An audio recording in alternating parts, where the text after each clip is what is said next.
ইসিএলের dumper থেকে রহস্যজনকভাবে উধাও কয়লা। এমনই ঘটনায় চাঞ্চল্য ছড়িয়েছে আসানসোলের জামুরিয়ায় ইসিএলের মডার্ন ৭ গ্রাম সাইডিং এলাকায়।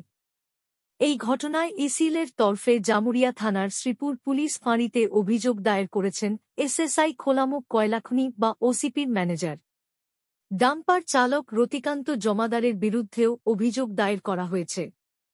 সেই অভিযোগের ভিত্তিতে তদন্ত শুরু করেছে পুলিশ। রবিবার এই প্রসঙ্গে ইসিএলের জেকে নগর কলিয়ারির এজেন্ট মনোজ কুমার বলেন, গত ৬ জুন শ্রীপুরের এসএসআই খোলামুখ খনি থেকে একটি কয়লা বোঝাই ডাম্পার মডার্ন ৭ গ্রাম সাইডিং যাওয়ার উদ্দেশ্যে বেরোয়। ওই দিন সকাল ৯টা ৫ মিনিটে এসএসআই ওসিপি প্যাচ থেকে রওনা হয়ে সকাল ৯টা ৪৩ মিনিটে রানীসায়ের মোড়ে পৌঁছায়। এরপর গাড়িটি এমএস মডার্ন ৭ গ্রাম সাইডিংয়ে পৌঁছায় ১০টা ৪৭ মিনিটে। এমএস সাইডিংয়ে গাড়ি থেকে কয়লা খালি করার সময় সেখানকার নিরাপত্তা রক্ষী ভোলানাথ মাঝি দেখতে পান যে কয়লার সঙ্গে পাথর মিশে রয়েছে। সঙ্গে সঙ্গে নিরাপত্তা রক্ষী গাড়ি থেকে কয়লা খালাস করা আটকান। তিনি আধিকারিকদের খবর দেন। সবাই সাইডিংয়ে আসেন। এসএসআই ওসিপির আধিকারিকদের গোটা বিষয়টি বলা হয়। তারা আসেন। তারা গাড়ির কয়লা পরীক্ষা করেন। তারা নিশ্চিত হন যে এগুলো পাথর। তাদের পাঠানো কয়লা নয়। চালককে আটক করা হয়। আরও তদন্তে আরও জানা গেছে যে গাড়ির জিপিএস সিস্টেমে কারচুপি করা হয়েছিল। প্রাথমিকভাবে নিশ্চিত হওয়া গেছে যে জিপিএস সিস্টেমে ইচ্ছাকৃতভাবে কারচুপি করে গাড়ি থেকে কয়লা চুরি করা হয়েছে। বিষয়টি তদন্তের অনুরোধ জানিয়ে শ্রীপুর ফাঁড়িতে একটি লিখিত অভিযোগ দায়ের করা হয়েছে। পুলিশ জানায়, ইসিএলের তরফে গোটা বিষয়টি জানিয়ে লিখিত অভিযোগ দায়ের করা হয়েছে। তদন্ত শুরু হয়েছে।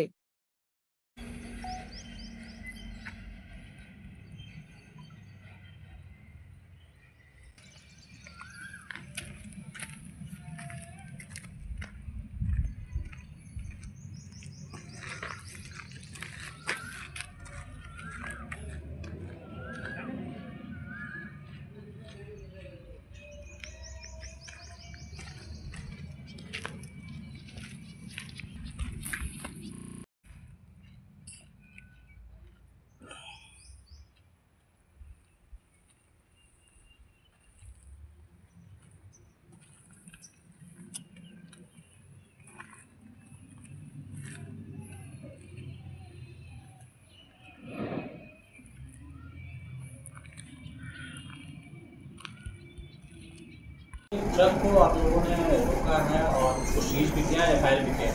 क्या कुछ मामला ऐसा इस बारे में ये बताओ।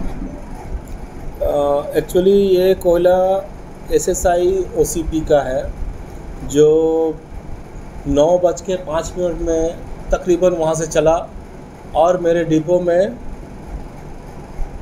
10:47 में एंटर किया। इस बीच में वो 1 घंटा अपना रूट से डेविएट हुआ था, रुका हुआ था कहीं। और मेरा जो सिक्योरिटी गार्ड है ऑन ड्यूटी भोलानाथ माझी, उसके प्रयास से उन्होंने देखा कि ये अनलोड कर रहा है तो ये कोयला नहीं है। उसी समय उसको दौड़ के वो रोक दिया, पूरा अनलोड नहीं करने दिया और इस तरह से पता चला कि ये कोयला नहीं है। हम लोगों ने तुरंत उसको हाईलाइट किया और गाड़ी का चाबी, पेपर वगैरह सब लेके ड्राइवर को भी पकड़ के रखा अपने कस्टडी में कुछ देर तक। और उसका कंसर्न कुलरी का एजेंट, मैनेजर, सिक्योरिटी ऑफिसर को हम लोग बुलाया कि भाई आके आप अपना कोयला को चिन्हित करिए कि ये आपका है या नहीं। उन लोगों ने आके बोला कि नहीं, ये कोयला नहीं है मेरा। हम लोगों ने उसका सैंपल के लिए भी टेस्ट कराने के लिए दिया और इसके बाद एफआईआर उनके द्वारा किया गया है। इस बीच में सर क्या जीपीएस को टेम्पर किया गया है और कोयला चेंज किया गया है? अब लगता तो यही है, जांच का विषय है, लेकिन वो जो डिपो में डिलीवर किया गया है मान लो कोयला नहीं था। वो एसएसआई का कोयला नहीं? हाँ, उनके प्रबंधक द्वारा भी ये माना गया कि ये मेरा कोयला नहीं है। किस ट्रांसपोर्ट एजेंसी का ये ट्रक को? ये हिंदुस्तान ट्रांसपोर्टर है कंस्ट्रक्शन, वो उसका डिटेल्स एसएसआई वाला ज़्यादा बेहतर दे पाएगा। हमारा काम यहाँ सिर्फ कोयला रिसीव करना है, इसलिए हम पूरा डिटेल्स नहीं बता पाएंगे। बट वो उसके अगेंस्ट में कार्रवाई किया गया है एसएसआई के द्वारा।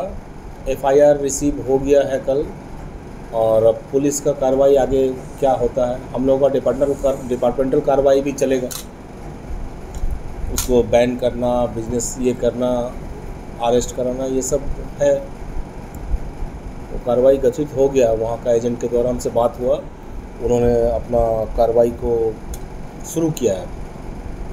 तो सर जो डंपर को आप लोग पकड़े तो उसमें कोयला का कोई ग्रेड नहीं है ना, उसमें कुछ कोयला % है?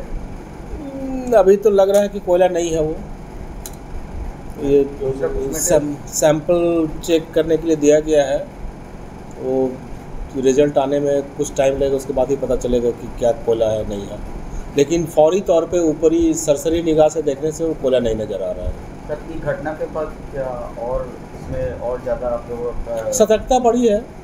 हम लोगों ने जो भोलानाथ माझी को एक अप्रिसिएशन लेटर भी इशू किया है उसके सजगता के लिए, और यही चाहेंगे कि बाकी जो गार्ड है वो भी अपना ड्यूटी ठीक से निभाए, और कंपनी का जो फाइनेंशियल लॉसेस है उसको कम करने में हम लोग मदद करेंगे। इस तरह का आगे कार्रवाई, आगे घटना नहीं हो, हम लोग हमेशा ही तत्पर रहेंगे। सर आपका सर मेरा नाम मनोज कुमार है, एजेंट जेके नगर।